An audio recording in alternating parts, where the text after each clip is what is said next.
और एक बात ट्रांसफर करने की होती है। हमने हमारी जिंदगी में सारे काम पूरी शिद्दत और ईमानदारी से किए हैं। चाहे बचपना में माता पिता के साथ में रहने की बात हो, पढ़ाई की बात हो, नौकरी की बात हो, और आदिवासी एकता परिषद की बात हो, और अभी जो जवाबदारी मेरे पास में है उसको भी पूरे सिद्धांत और ईमानदारी के साथ में करना चाहता हूं। और इसलिए कहीं पे हमें मात भी मिल सकती है, लेकिन ये लड़ाई हार और जीत की नहीं है। ये लड़ाई इस समाज को जिंदा रखने की है, इस दुनिया को बचाने की है, इस प्रकृति को सुरक्षित रखने की है। तो हमको सारे कार्यकर्ताओं को ईमानदारी रखना होगी, वफादारी रखनी होगी। जहां भी जिस मंच पे आपकी बात हो पूरी निडरता के साथ में रखनी होगी। और आज के इन हालातों में समाज जागरण की वजह से अब पूरे मंच पे पॉलिटिकल डिस्कशन चल रहा है। चाहे विधानसभा हो या लोकसभा हो, कंपैरिजन कीजिए 1950 और 2025 का, कितना अंतर है। कभी जयपाल सिंह मुंडा अकेले लड़ते थे, लेकिन अभी कई जयपाल सिंह मुंडा इस समाज से निकल करके विधानसभा में भी गए हैं और पार्लियामेंट में भी गए हैं। यह प्रक्रिया का हिस्सा है, बदलाव आ रहा है, लेकिन बहुत ही सब्र के साथ में हमको काम करना होगा। आदिवासी एकता परिषद के 32 साल हुए। 32 साल में एक नौजवान साथी अपने यौवन के उफान पर होता है, उसको संभालने का काम हमारे बुजुर्गों को करना होगा। कहीं हम भटक तो नहीं रहे। हमारी जितनी ताकत इकट्ठी हुई, कहीं ऐसा तो नहीं कि आने वाले 50 साल पीछे हम समाज को ले जाने की प्रक्रिया में आगे बढ़ रहे हैं। यह हमको मंथन करना होगा। जितने युवा समाज के लिए आ रहे हैं उनको हम सैल्यूट करते हैं, एक हाथ नहीं 2 हाथ जोड़ के सैल्यूट करते हैं। लेकिन हमारी प्रक्रिया, हमारी दिशा, हमारे कार्य सही होना चाहिए, ताकि आने वाला समय हमें याद रखे। जैसे कि लोगों ने नाम गिनाया, मैं नाम नहीं गिनाऊंगा महापुरुषों के।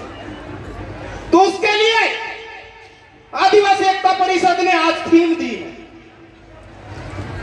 मूल बीज ही जलवायु परिवर्तन का समाधान है।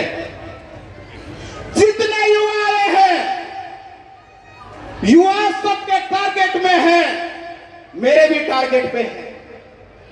युवा साथियों को समझना होगा कि आखिर ये मूल बीज की लड़ाई है क्या। राजनीति तो होती रहेगी, आती रहेगी, जाती रहेगी मेरे साथियों, लेकिन ये जो लड़ाई है ये खत्म होने वाली नहीं है। आपके मूल बीज पे आक्रमण है आज की तारीख में। चाहे भारत देश की बात करो या दुनिया की बात करो, सभी जगह पर भारत के मूल बीज जो है, दुनिया के मूल बीज है, उस पे आक्रमण हो रहे हैं। चाहे जो बीज ओरिजिनल है उस पे आक्रमण की बात है। अब पूरे पांडाल में पूछ लीजिए, घर का असली बीज किसके पास में बचा है? गिनती के लोगों के पास में बचा है। आप पढ़े लिखे लोगों से पूछिए, क्या भाषा का जो मूल बीज है अपने घर में इस्तेमाल कर रहे हैं? नहीं कर रहे हैं। ठीक है, धर्म, पंथ, राजनीति सब बात करना, लेकिन फिर भी आपकी परंपरा की बात पढ़े लिखे लोग, और ज्यादातर पढ़े लिखे लोग इस पंडाल में बैठे हुए हैं। ऐसे कितने लोग हैं जो शहरों में कॉलोनी बना करके बैठ गए हैं और अपनी मूल परंपरा का पालन कर रहे हैं। हम दुहाई देते सब लोग, लेकिन अपने घर में वही परंपरा का पालन करते हैं जिसका तुम बहिष्कार करने की बात कर रहे हैं। हमको व्यवहार को स्वीकारना होगा, समझ गया? व्यवहार को स्वीकारना होगा और असलियत को जानना होगा। यदि इस महासम्मेलन में को समझना होगा कि ये मूल बीज है, इस साल का थीम है।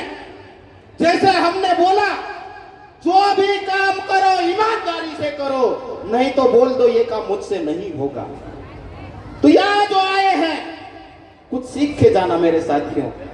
सुना होगा, देखा होगा, महसूस किया होगा, वापस जाके व्यवहार में उतारना।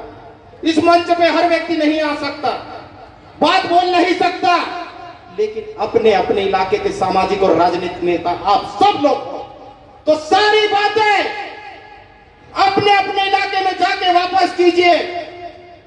और ये जो मूल बीज की बात की गई है आज, पूरे साल भर कीजिए, तब अगले सम्मेलन में मिलना और बात करना कितना परिवर्तन आया। मैं ईमानदारी से कह रहा हूं कि यदि समाज के बीच में सही बात लेके जाओगे तो उसका प्रतिसाद मिलेगा। और यह आदिवासी समाज विविधता में जीता है, अनेकता में एकता की बात करता है, और यही हमारी पहचान है। किसी की आइडियोलॉजी कुछ भी हो सकती है, हमें बहुत ज्यादा बात नहीं है, लेकिन जो आदिवासियत है सिर्फ उसकी बात करो, वही आदिवासियों का समाधान है, ऐसा हम मानते हैं। तो मेरी बात लंबी न खींचते हुए मैं फिर से मेरी माता बहनों को सैल्यूट करता हूं।